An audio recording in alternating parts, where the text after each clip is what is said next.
ኤርትራ በሳዋ በገፍ ወታደራዊ ሰልጣኞችን እያመረተች ነው። 2010 ላይ በሁለቱ ሀገራት መካከል እርቅ ተፈጥሮ አዲስ ምዕራፍ ቢከፈትም አሁን ላይ ግን ወደ ቀደመው መኮራረፍ ተመልሷል።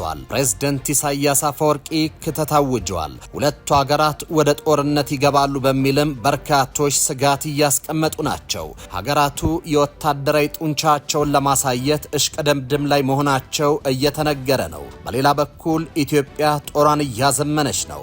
ኢትዮጵያ ከፓኪስታን JF-17 የተሰኘ የጦር ጀት ለመግዛት ንግግር መጀመሯም ተሰምቷል። ባለፈው ዓመት የፓኪስታን አየር ኃይል የህንድ ተዋጊ የጦር ጀቶችን መቶ ከጣለ በኋላ የፓኪስታን መከላከያ ኢንዱስትሪዎች የብዙዎችን አይን ውስጥ መግባት ችሏል። ይህ ደግሞ ለፓኪስታን ትልቅ የገበያ ዕድል እየፈጠረ መሆኑ ተነግሯል። እንደ ዘገባው 13 ሀገራት የፓኪስታንን ምርት የሆነውን JF-17 የተሰኘውን የጦር ጀት ለመግዛት የሚያስችል ንግግር እያደረጉ ነው። ንግግር እያደረጉ ካሉት ውስጥ ኢትዮጵያ፣ ሱዳን፣ ሳውዲ አረቢያ፣ ኢንዶኔዥያ፣ ሞሮኮና ናይጄሪያ እንደሚገኙበትም ተጠቅሷል። ከግማሾቹ ጋር የሽያጭ ስምምነት ላይ ተደርሷል። የፓኪስታን ጦር ኃይልና መከላከያ ሚኒስትሮች እያደረጓቸው ስላሉት ንግግሮች ዝርዝር ማብራሪያ ለመስጠት ፈቃደኛ ባይሆኑም ወታደራዊ ምርታቸውን ለተለያዩ ሀገራት የመላክ ፍላጎት እንዳላቸው ግን ማረጋገጫ ሰጥተዋል።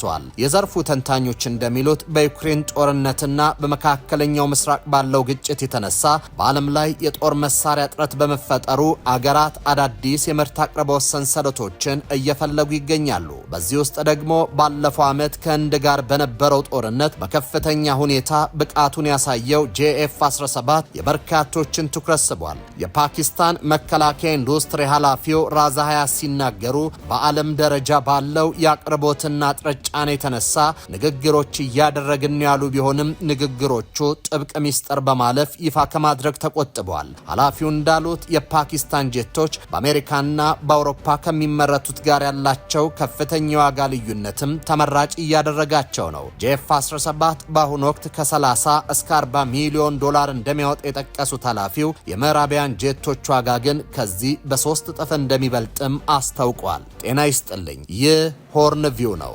የኢትዮጵያን የመከላከያ ኃይል ግንባታና ከፓኪስታን የተገዙ የጦር ጄቶችን እንደዚሁም የድሮን አቅምን እየቃኘን አብረናችሁ ቆይታ እናደርጋለን። አብራችሁን ቆዩ።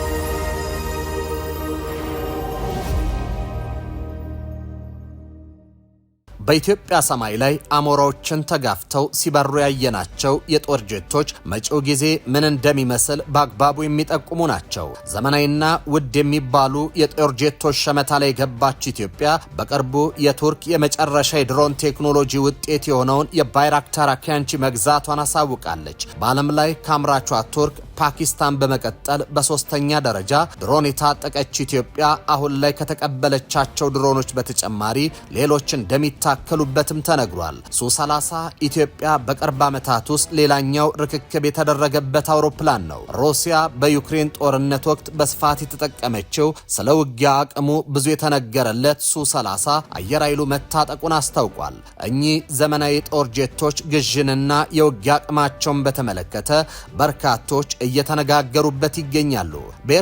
በኤርትራ በኩል ኤርትራ እጅግ አቅማቸው የወረደ ድሮኖችን ታጥቃለች። የወታደራዊ መረጃ ነፍናፊዎች ኤርትራ ከኢትዮጵያ ጋር የሚያዋስናት ድንበር ላይ ከተከለችው ጸረ ድሮን ውጪ ይህ ነው የሚባል በስም የሚጠቀስ የድሮን ጄቶችን አልታጠቀችም ሲሉ ይናገራሉ። በርካታ የአፍሪካ አህጉር ሀገራት ባይራክተር ቱቢቱ ድሮኖችን ገዝተዋል። ይህ ድሮን በሰሜን ኢትዮጵያ በነበረው ጦርነት ላይ የኢትዮጵያ መንግስት በስፋት መጠቀሙ የሚታወስ ነው። ከ5 እስከ 6 ሚሊዮን ዶላር የሚወጣበት ድሮን በአየር ላይ እስከ 150 ኪሎ ሜትር ድረስ መብረር ይችላል። በሌላ በኩል ግን ባይራክታር አኪያንቺ በአየር ላይ 5500 ኪሎ ሜትር መብረር ሲችል በዋጋ ከባይራክታር ቱቢቱ በ4 እጥፍ ይበልጣል። በዚህም የአንዱ ዋጋ ከ20 ሚሊዮን ዶላር በላይ ወጪ እንደሚያወጣን የተነገረው።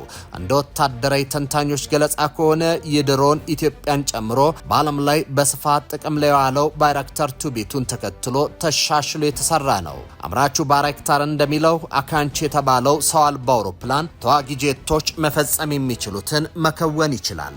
ሰው አልባ አውሮፕላኑ ከሰማይ ላይ ሆኖ በምድር ላይ ያለን ኢላማ ከመምታቱ በተጨማሪ በአየር ላይ ውጊያ አየር ላይ ሆኖ አየር ላይ ያለ ኢላማን የመምታት ብቃት አለው። ከባህር ጠለል በላይ 14 ኪሎ ሜትር ከፍታ ላይ መብረር የሚችለው ይህ ድሮን እስከ 4 ሰዓት ያለማቋረጥ አየር ላይ ከመቆየቱ በተጨማሪ እስከ 370 ኪሎ ሜትር በሰዓት ይከንፋል። ባይራክታር ከሚያመርታቸው ሰው አልባ አውሮፕላኖች መካከል አካንቺ ትልቁና የመጨረሻው ምርቱ ነው። ኢትዮጵያ በሰው አልባ አውሮፕላን ግዢ ከቱርክና ከድሮን አምራቹ ዋና ስራ አስፈጻሚ ጋር መልካም የሚባል ግንኙነት እንዳላት ይታወቃል። ኢትዮጵያ በሰሜን ኢትዮጵያው ጦርነት የቱርኩን ባይራክታር ቱቢቱ ድሮንን ጨምሮ ሰው አልባ አውሮፕላኖች በትግራይ አማጽያን ላይ መጠቀሟ የኃይል ሚዛን ለውጥ ማምጣቱ የሚጠቀስ ነው። በቅርቡ የኢትዮጵያ መከላከያ ኃይል 88ኛ ዓመት የምስረታ በዓሉን ባከበረበት ወቅት ለድሮን አምራቹ ኩባንያ ባይራክታር ዋና ስራ አስኪያጅ ኃይሉክ ባይራክታር የክብር ሜዳሊያ መሸለሙ ይታወቃል። ሌላኛው በሶቪየት ህብረት መመረት የጀመረው ሱሆይ 30 የጦር ጄት ባለፈው 3 አስርት ዓመታት ማሻሻያ የተደረገለት ጥቅም ላይ ሲውል ቆይቷል። ይህ በጦር ሜዳዎች ላይ በስፋት ጥቅም ላይ የዋለ ያለ አውሮፕላን በርካታ ማሻሻያዎች እየተደረገለት በመምጣቱ ምክንያት ከ30 ሚሊዮን ዶላር በመነሳት ዛሬ ላይ 70 ሚሊዮን ዶላር ወጪን ይጠይቃል። ከዚህ በተጨማሪ አውሮፕላኑ ለአንድ ሰዓት የበረራ ጊዜ ከ10,000 እስከ 13,000 ዶላር ወጪ እንደሚደረግበት ተነግሯል። ይህ የጦር ጄት ልክ እንደ ሰው አልባ አውሮፕላን ሁሉ በተመሳሳይ ጊዜ በአየር ላይ የጠላት አውሮፕላንንና በምድር ላይ ያለ ኢላማውን በተመሳሳይ ጊዜ መምታት ይችላል። ሱ-30 የጦር ጄት የተፈበረከው በቀደመው ሱ-27 ዝርያ ላይ ተመስርቶ ነው። በአሁኑ ወቅት የኢትዮጵያ አየር ኃይል ታጥቆ ከሚገኛቸው ሱ-27 እና ሩሲያ ሰራሽ ሚግ ጄቶች ተጠቃሽ ናቸው። ከአሜሪካ ሰራሹ ኤፍ-16 የጦር ጄት ጋር የሚነጻጸረው ሱ-30 ሁለት ሞተር ያሉት ሲሆን ሁለት አብራሪዎችን ይዞ በየትኛውም የአየር ሁኔታ ውስጥ ተልዕኮውን እንዲወጣ ተደርጎ ተመርቷል። እነዚህ በጠላት ኃይል ላይ ከፍተኛ የበላይነት የሚሰጡት ሱ-30 ጄቶች ከቀደምቶቹ የሱ ዝርያ ጄቶች ዋና መለያዎች መካከል አንዱ በቀላሉ መገለባበጥ መቻሉ ነው። ይህ ጄት በስፋት ታጥቀው ከሚገኙ ሀገራት መካከል ሩሲያ ቀዳሚዋ ናት። እየተካሄደ ባለው በዩክሬን ጦርነት ላይ ሞስኮ ሱ-30 አውሮፕላኖችን በስፋት አሰማርታለች። ዩክሬን በዚህ ጦርነት ካርኪቭ ግዛት ውስጥ የሩሲያን ሱ-30 የጦር ጄቶችን መጣሏ በተደጋጋሚ ሲገለጽ ነበር። በቅርቡ በጥቁር አንበሳ ተብሎ በተሰየመው 88ኛው የአየር ኃይል ምስረታ ላይ የቀረቡት አየር ላይ ትርኢት ኤፍ-16 በኤምሬት አየር ኃይል አማካኝነት በኢትዮጵያ ሰማይ ስር ሲበር ተመልክተናል። በ90ኛው የኢትዮጵያ አየር ኃይል የምስረታ በዓል ላይም በርካታ ሀገራት አይሮፕላኖች ይበራሉ ተብሎ ይጠበቃል። ይህ በኤምሬት የጦር የተመለከትነው ኤፍ-16 ፋልከን እየተባለ የሚጠራ አሜሪካ ሰራሽ ሆኖ እናገኘዋለን። በአየር ፍልሚያ ውስጥ የኤፍ-16 የመንቀሳቀስና የውጋ ሬዲየስ አየር ፍልሚያ ለመግባት፣ ለመቆየት፣ ለመዋጋትና ለመመለስ የሚበርበት ርቀት ከሁሉም አስጊ ተዋጊ አውሮፕላኖች እንዲበልጥ ያደርገዋል። በሁሉም የአየር ሁኔታዎች ውስጥ ኢላማዎችን ማግኘትና ዝቅተኛ የሚበሩ አውሮፕላኖችን በራዳር መሬት ውስጥ ማየትም ይችላል።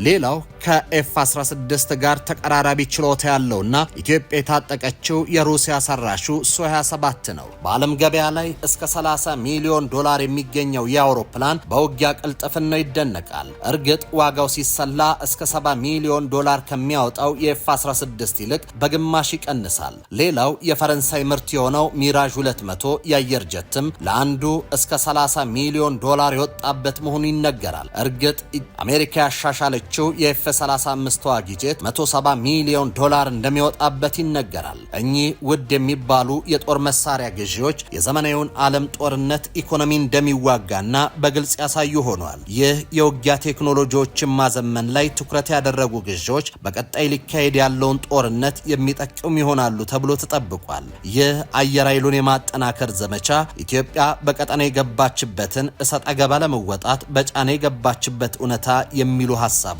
በስፋት እየተንሸራሸሩ ናቸው።